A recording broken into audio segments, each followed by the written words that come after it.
Jatana sari kaham te jatana khumkha ang Vishnu Jamatia tini YouTube live kisa phai nei first time phai mani kisi sakok sajanai tongo lain khatung khaja mani bo tomani hingke जों taklai bisi 21 December 2024 ni salo जों chini Tripura sangui Hyderabad Telangana state जों kaisa chini Tripura sani bagai aigeni raja rokni hoite Sri Siti chini sinimu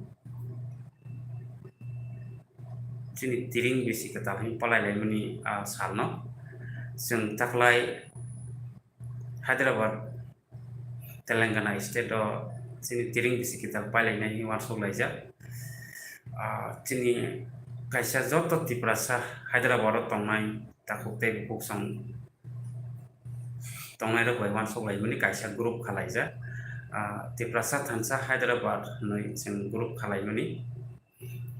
tabo jora 3 years running ngui tongo kaham no running solai ngui tongo koroksa no subasu ba subalai thei thai thanglai hangke ageni hai lao klai ma theiya जों mo haike jara thei langma ari ui thangnai ro no rogo जों Tripura haste o kipiloi ro abo hai ro ken tak jora belai no sam kham tangjak tongo haini bagai tini kisa live mo phaimani first time kono live ro phaiye amtai ro kok sajai ko je kisa masa haino malai nai iwa kok salai nai be tini ma phaimani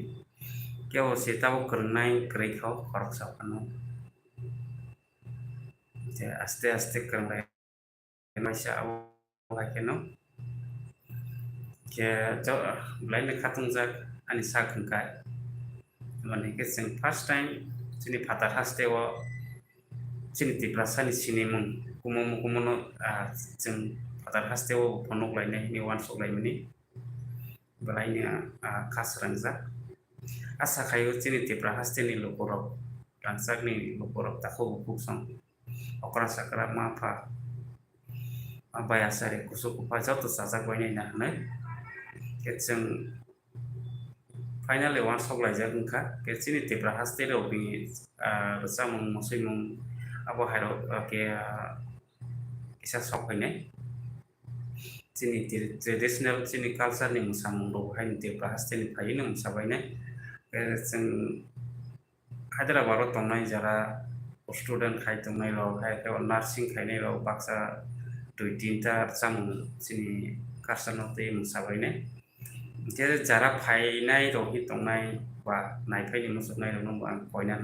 koijao jadi si phainani hingkha ke norobu phai chini o Hyderabad Telangana state o taklai tiring bisikutal kaithani o participate khai bai mano hambai te video rog lo lalia sukno jatano kono khai